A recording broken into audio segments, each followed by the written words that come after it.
Namaskar and welcome back to the channel. So we are back to cover this chapter called the neurolipidosis from this book called Biochemical Aspects of Neurological Disorders, which was first published in 1959 and contains lectures given in 1957 and 58 at the Institute of Neurology, National Hospital, Queen Square. तो basically ये book जो है edit की है mister John N Cummings ने and mister Michael Kramer ने and जो publication मैं पढ़ रही हूँ it has been publish by Blackwell Scientific Publications Oxford.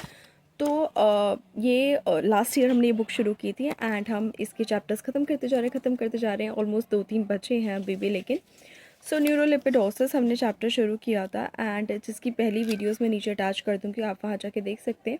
न्यूरोलिपिडोसिस का जो टॉपिक आज हम इस बुक से कवर कर रहे हैं वो है टे सैक्स डिजीज़। और ये वाला चैप्टर बेसिकली ऑथर किया है मिस्टर पाउल सैंडेफेर ने।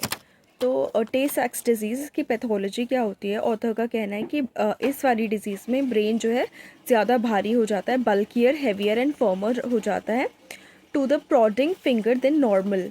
अब प्रॉड का मतलब जो होता है literal meaning to push something और समवन विद योर फिंगर और with a pointed object.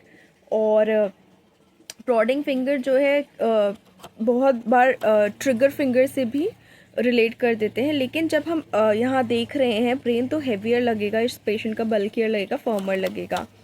Microscopically देखेंगे तो swelling and ballooning of cell cytoplasm देखा जाता है क्योंकि deposition of lipid droplets in ganglion cells हो जाता है। गैंग्लियन जो है उन सेल्स को रेफ़र किया जाता है मोस्टली जो पेरिफेरल नर्वस सिस्टम की सेल्स हैं, लेकिन सेंट्रल नर्वस सिस्टम में गैंग्लियन टर्म जो है बेसल गैंग्लिया के साथ यूज़ किया जाता है। तो ganglion basically group of cells हो गया जो पेरिफेरल नर्वस सिस्टम को बना रहे हैं। सो वहाँ पे ये इफ़ेक्ट हो रहा है एंड वहाँ पे डिपोजिशन ऑफ लिपिड ड्रॉपलेट्स हो रहा है। जो सेल साइटोप्लाज्म है वो एक finely granular hyaline appearance and the nuclei and neurofibrils are displaced peripherally by lipid droplets. तो अब ये जो ग्रैन्यूल लाइक अपीयरेंस है यानी दानेदार अपीयरेंस हो जाती है, ऐसा फील होता है कि कुछ स्मॉल हार्ड पीसेस प्रेजेंट हैं। हाईलाइन अपीयरेंस यानी ऐसी अपीयरेंस जो पेल, ग्लासी एंड स्ट्रक्चरलेस अपीयरेंस रहती है।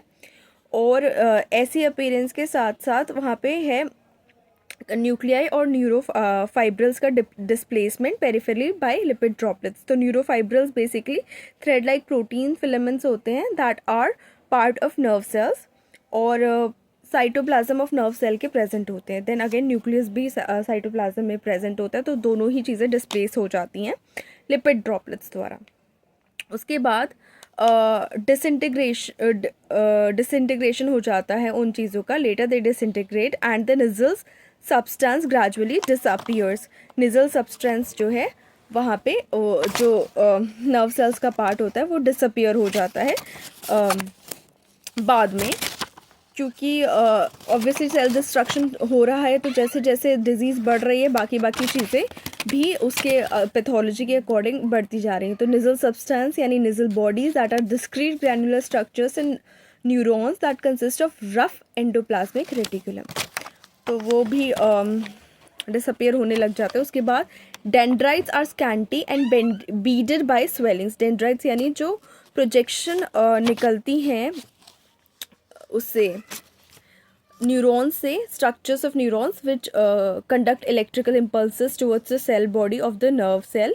डेंड्राइट्स जो प्रोजेक्शन सेल देखी जाती हैं तो वो स्कैंटी हो जाते हैं, कम होने लग जाते हैं। उसके बाद उनमें स्वेलिंग्स की बीड्स होते हैं। Demyelination is secondary to cell destruction यानी माइलिन शीथ भी हटती जाती है। फिर उसके बाद एक मार्क्ड माइक्रोग्लाइल रिएक्शन होता है जिसमें these cells becoming distended by debris। तो माइक्रोग्लाइल रिएक्शन में रिस्पॉन्स ऑफ माइक्रोग्लाया देखा जाता है to a stimulus such as infection और इंजरी। माइक्रोग्लाया क्या है? Immune cells that are part of brain CNS। तो वो सारी चीज़ें देखी जाती हैं वहाँ पे। और उसके बाद माइक्रोग्लाइल रिएक्शन की वजह से वहाँ पे डेब्रिस हो जाता है तो सेल्स और भी ज़्यादा डिस्टेंडेड हो जाती हैं। Some degree of astrocytic gliosis is common. तो एस्ट्रोसाइटिक ग्लायोसिस माने एस्ट्रोसाइट्स का बेसिकली डिस्ट्रक्शन है। एस्ट्रोसाइट्स जो है एक ग्लायल सेल्स होती हैं जो मेंटेन करती हैं ब्लड ब्रेन बैरियर को और रेगुलेट करती हैं न्यूरो ट्रांसमिटर्स को एंड आयन कॉन्सेंट्रेशंस को। तो उनका जो डिस्ट्रक्शन होता है उसको एस्ट्रोसाइटिक ग्लायोसिस या एस्ट्रोसाइटोसिस कह देते हैं, which is a response of astrocytes to brain injury और डिजीज़। तो वो देखने को मिलता है। अब आते हैं रेटिनल चेंजेस पे कि टे सेक्स डिजीज़ में रेटिनल चेंजेस क्या क्या देखने को मिलते हैं। तो जो रेटिनल गैंग्लियन सेल्स हैं, यानी रेटिना में जो होने वाली गैंग्लियन सेल्स हैं, उनको बेसिकली जो न्यूरॉन्स है that transmit visual information from retina to the brain which are more numerous in macula region. Macula region में ज़्यादा होती है। मैक्यूला बेसिकली एक small sensitive area at the centre of the retina that controls vision. तो retinal ganglion cells जो है distend हो जाती हैं with lipid as do those of the brain. फिर रेटिना जो है is rendered thereby greyish white in colour.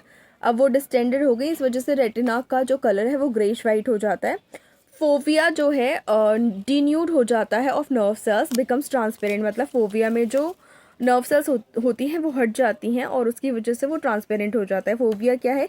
एक small central pit composed of closely packed cones in the eye located in the centre of the macula lutea of retina. तो वहाँ nerves हट गई तो वो transparent हो गया। उसके बाद इसी वजह से अंडरलाइंग वैस्कुलर कोरॉइड जो है विजिबल हो जाता है to show through a cherry red spot.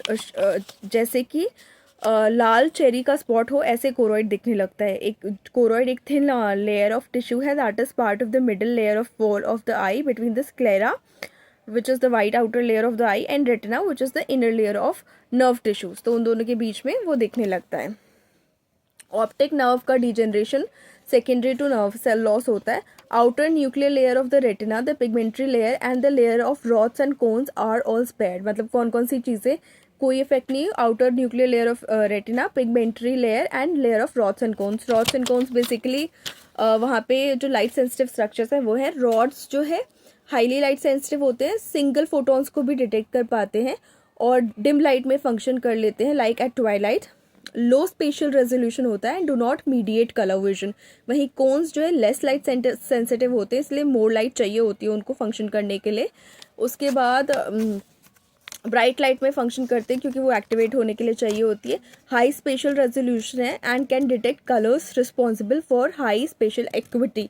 Special acuity मतलब ability to distinguish between two things that are close in space और two stimuli that are close in space. तो ये है टे सेक्स डिसीज़ का बेसिक जो इस चैप्टर में इस हेडिंग के अंदर डिस्क्राइब्ड है।